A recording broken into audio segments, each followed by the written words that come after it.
investor would like to see a parcel of land, you know, designated for rural residential with nothing on it, ready to go. Or a quality investor for, you mean a developer? Yeah, I was getting kind of confused on what you were saying, you know, to realize the 20-year CUP, you know, investment on that part of, you know, drilling the oil. And then you said, you know, an investor would want to realize that make the parcel more marketable. I was just getting a little confused on what you were meaning by investor. An investor from a capital standpoint for drilling. For drilling oil. For drilling. Thank you. Yeah, from a development standpoint, you know, the question is, are there any legitimate risks to building over plugged wells? Your own subdivisions demonstrate that hasn't deterred anyone in the past. If you look at Symphony Farms, it's arguably one of your nicer subdivisions in the city. There are active oil wells right beside that subdivision. You know, in addition, with these being in the city, you have the screening requirements, you have all the other protections afforded by your code. So the impact of these would be even less than what you're experiencing now, and further away than the active wells that you're experiencing now. I think I have a question that would probably be for the city, but I mean, maybe you could give on this report. Other than the past due assessments being paid, what would be the revenue value if these oil wells were there for the city? What was the question? For other than the past due assessments being caught up, if the oil wells were placed on this property, what other revenue opportunities would the city see having such on that property than it's sitting vacant? You're talking about as it currently sits, or as developed with the oil? If it was developed with the oil in 2016, would there be any other revenue opportunity for the city? I think that is addressed. I'll let Mike address that, but I think that is touched. One thing that we didn't look at in great detail are the, you know, the property tax impacts of producing a oil well. Just generally, my understanding is that there are some tax benefits to oil well production to the owner and the operator, implying that the city doesn't, you know, dollar for dollar per value, the city doesn't have the ability to recover tax revenue from oil wells. But I wouldn't want to say that with certainty tonight. If that's something that the commission wants us to examine in greater detail, we can certainly do that. Do you happen to know if any of the other wells around the city benefits from the other wells? Excuse me? The other existing active wells, is the city benefiting from those in revenue in any way? We haven't really analyzed that. I've had people that, and this is the comment I've heard, is that they are not a revenue benefit to the city. I'm not talking about this particular case with regard to the special assessment. So that's what I mean, the history of this. But just in general, you know, the revenue impact is not positive. Now, that's just a comment I've heard. I don't know the basis for it. We haven't really analyzed it in that level of detail. If that's something that's important to the commission, we can certainly look into that.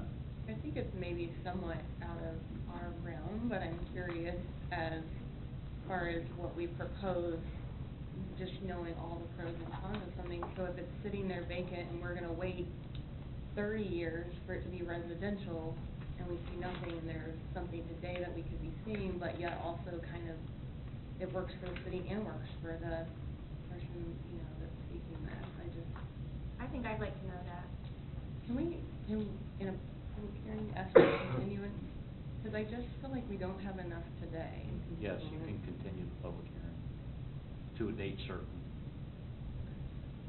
I mean, I don't know how the rest of you guys feel, but I just don't feel like we have everything where I would just feel comfortable flat out denying it. That takes a motion, a second, we can vote on it. First off, you know, this is to be a public hearing. The applicants had certainly probably more time than is allowed under our rules, but a public hearing also requires other people who are in attendance to be able to comment. So before we're prepared to take any motions, we need to hear from anyone else. Thank you.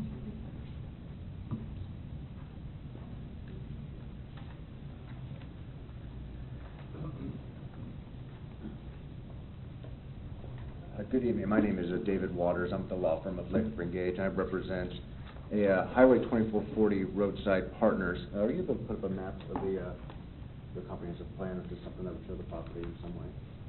Because I want to identify the property. They own about 160 acres right to the east and north of this property.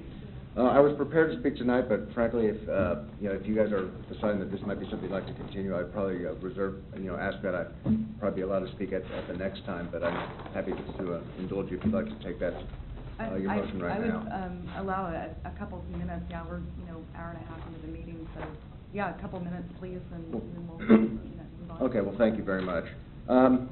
My client is represented, their investors is the Riley family out of Leavenworth and Rod Rock family. From here in Johnson County, residential developers who are here to uphold this property for residential development.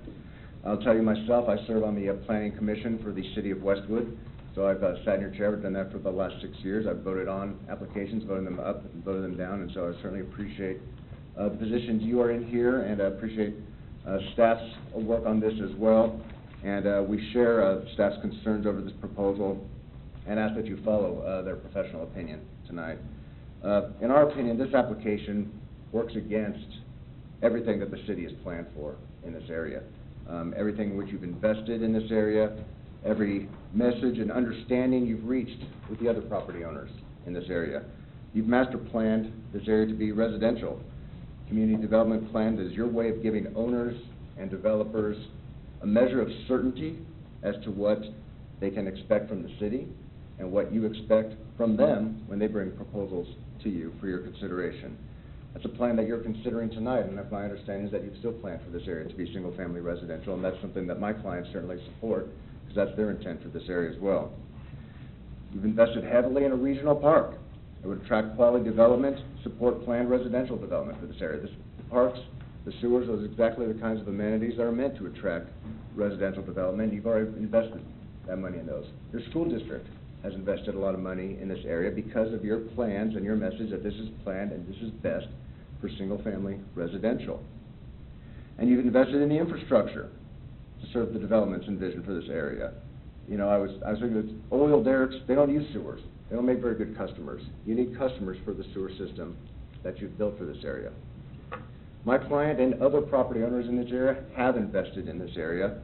They've supported and relied upon the comprehensive plan, your park, your infrastructure improvements, and for the city to essentially say, well, we're just going to forget about that at this time, I think sends the wrong message to all property owners and developers in the area.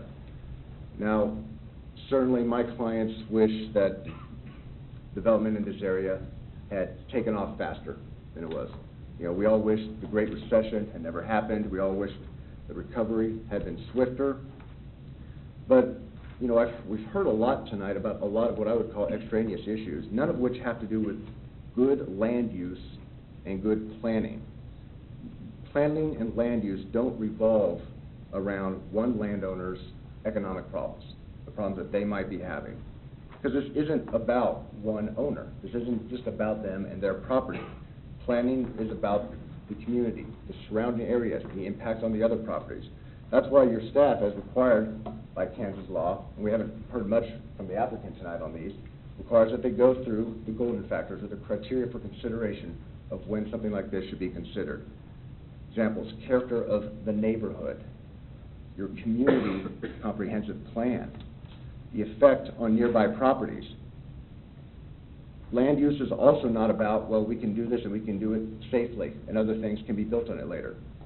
You can build residential development in the future on top of where a shopping mall used to be. You could build a golf course on where a garbage dump used to be. That doesn't mean that it's appropriate to put those uses in just any location where you decide, where you've already planned for single family. That's irrelevant. That's got nothing to do with land planning and use. Your staff looked at all these factors and seemed to be overwhelmingly opposed to this application. We would join them in their report. Again, for the following reasons, I'll just summarize briefly for you because I know it's getting late. it violates your development plan.